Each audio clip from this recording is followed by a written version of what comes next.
আজকে কাদিয়ানীদেরকে অমুসলিম কাফের ঘোষণা করে সংসদে আইন পাশ করবেন, এটা আমাদের এই সরব উদ্যান থেকে আজকে দাবি থাকবে। বর্তমান সরকার পুরো বাংলাদেশের জনগণের ভোটে নির্বাচিত সরকার।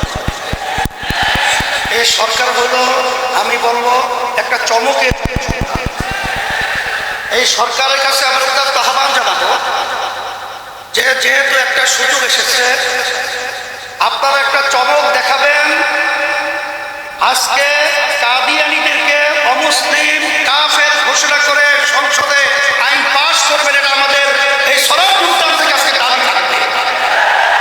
আর সাথে সাথে আমরা 53 বছর দেখেছি বারবার উলামায়ে কেরাম এবং মুসলমান আমরা রাস্তায় এসেছি।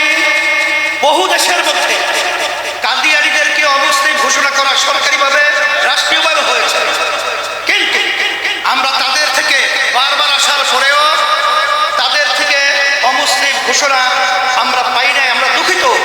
এর জন্য আমি সকল উদাত্ত আহ্বান জানাবো, 5ই আগস্টের পরে বাংলাদেশের ভিতরে ইসলামের উত্থানে একটা সুযোগ এসেছে।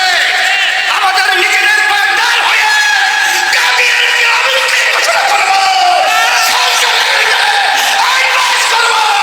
কাদিয়ানী কাফের অমুসলিম ঘোষণা করব এবং আমরা আইন পাস করবো ইনশাআল্লাহ। সর্বদা আহ্বান জানিয়ে আপনাদের সকলের সুস্বাস্থ্য কামনা করে